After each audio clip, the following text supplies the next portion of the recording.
রহমানের তত্ত্বাবধায়ক সরকার প্রতিষ্ঠিত হয়েছে। তিনি নিজে কেসি দিয়া যেভাবে কাগজ কাটে এভাবে তত্ত্বাবধায়ককে সংবিধান থেকে কেটে ফেলেছেন।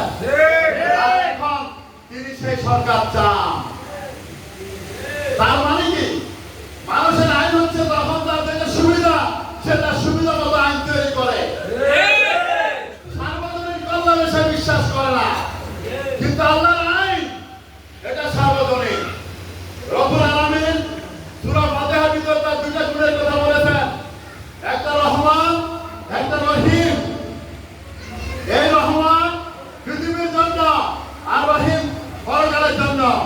এই পৃথিবীতে তার সূর্যের আলো সকলের জন্য, হিন্দু বৌদ্ধ খ্রিস্টান, তার বাতাস তার আলো তার নিয়ামত সকলের জন্য। অনুরূপ কোরআনের একটা নিয়ামত, এই কোরআনের বিধান সকল মানুষের জন্য।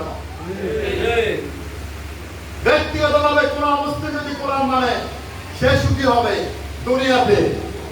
যদি ভারত একটা অমুসলিম রাষ্ট্র, তারা যদি বলে যে আমাদের রাষ্ট্রের অর্থনীতি কোরআন দ্বারা চালাবো, বিচার কোরআন দ্বারা চালাবো, সমাজ কোরআন দ্বারা চালাবো, তারা সুখী হবে। এর জন্য একজনকে মুসলমান হওয়ার দরকার নাই। মুসলমান হওয়ার সাথে জান্নাত জাহান্নামের সম্পর্ক। আর কিয়ামতের দিনে রহিম, সেদিন তার আরশের ছায়া শুধু মুমিনের জন্য, তার হাউজের কাছে শুধু মুমিনের জন্য, তার জান্নাত শুধু মুমিনের জন্য। ঠিক কি না? এই জমিনে যদি একবারের জন্য কোরআনের সমাজ প্রতিষ্ঠিত হয়, সকল ধর্মের, সকল মতের, সকল পথের মানুষ সুখে থাকবে, শান্তি থাকবে, এটাই আল্লাহর ওয়াদা। সম্মানিত ভাইরা, আজকে আমাদের বুঝতে হবে এদেশের অর্থনীতি কিসের উপর দাঁড়িয়ে আছে? সুদের উপর, ঘুষের উপর। ঘুষ আর সুদের কোনো পার্থক্য নাই। মুহাম্মদ সাল্লাল্লাহু আলাইহি ওয়াসাল্লাম বলেছেন, সুদ দুই ধরনের, টাকা দিয়ে বর্ধিত টাকা দেওয়া সুদ, 10 কেজি চাল দিয়ে 12 কেজি নেওয়া সুদ। আর সমস্ত দ্বিতীয় প্রকার সুদ হচ্ছে সমস্ত অবৈধ উপার্জন সুদ। ঘুষ একটা সুদ, মাসে কমতি ইনকাম একটা সুদ, প্রতারণা করে ব্যবসা করা সুদ, ভাই হইয়া বোনের সম্পত্তি আত্মসাৎ করা সুদ। আজকের দেশে একদিকে ডাইরেক্ট সুদ, আরেকদিকে পরোক্ষ সুদ তথা ঘুষের উপরে এই অর্থনীতি দাঁড়িয়ে আছে।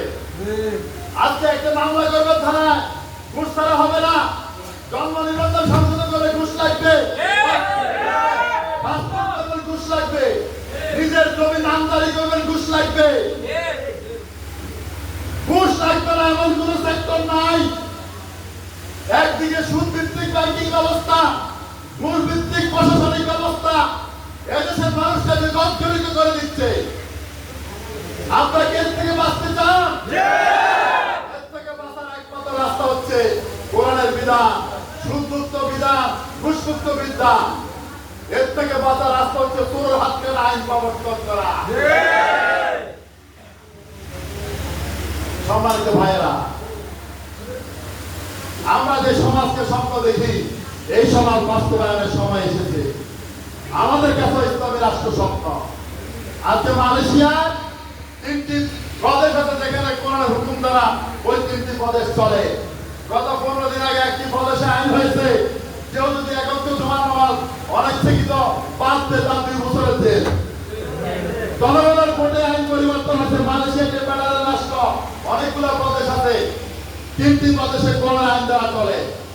আর আফগানিস্তানের শরিয়া আইন আছে, তারা সশস্ত্র বিপ্লব করে করেছে। আমরা বাংলাদেশে এই শরিয়া আইন চালু করতে যাই জনগণের ভোট দ্বারা। এর সুফল সকলে ভোগ করবে।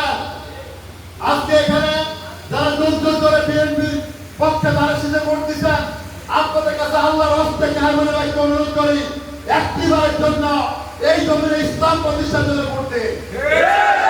আপনারা যারা দুর্যোগ করে আওয়ামী লীগের পক্ষে লোকের ভোট দিয়েছেন, আপনাদের কাছে শরীর ভাঙা অনুরোধ করি, একটিবারের জন্য কোরআনের পক্ষে, ইসলামের পক্ষে ভোট দিন।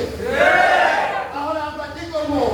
আমরা সুদকে জাদুঘরে পাঠিয়ে দিব, আমরা দুর্নীতিকে জাদুঘরে পাঠিয়ে দিব, আমরা মা-বাবাদেরকে পর্দার ব্যবস্থা নিশ্চিত করব, আমরা যুবকদেরকে মসজিদে ঢুকাবো, আমরা পেনশনের দাগ আলাকে বন্ধ করে দিব, আমরা আগার সংস্কৃতি নামে মানবতা ব্যায়াম করাকে চিরতরে এদের থেকে উচ্ছেদ করে দিব।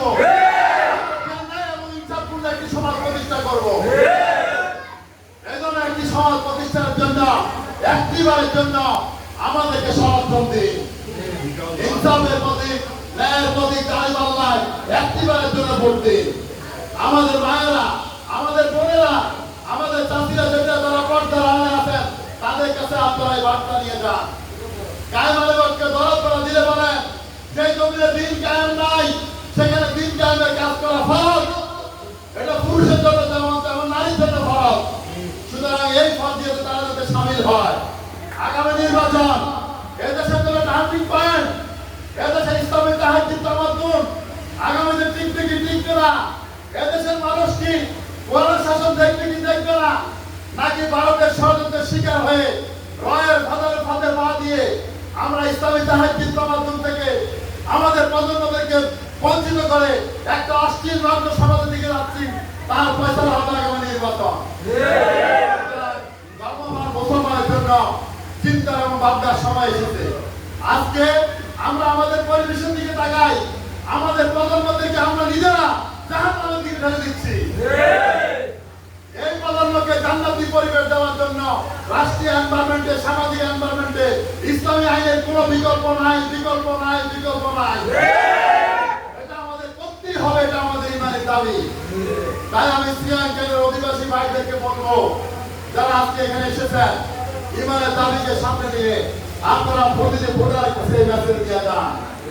পরিশেষে আজকের এই সুন্দর আয়োজন যারা করেছেন, যারা সহায়তা করেছেন, যারা এসেছেন, সকলের জন্য মোহাম্মদের কাছে দাদা কামনা করছি। এছাড়া আবার দিয়ে ফেলছে, আমি দিয়ে ফেলতেছে, আমি আর কথা লিখিত করবো না। এই শ্রীলঙ্কাবাসীর প্রতি আবারও বিনীত অনুরোধ, আপনারা দিন কায়েমের এই কাফেলায় সম্পৃক্ত হন, আপনারা আমাদের কাতারে সামিল হন। আমরা সকলকে সাথে নিয়ে একটি কোরআনের সমাজ প্রতিষ্ঠা করতে চাই।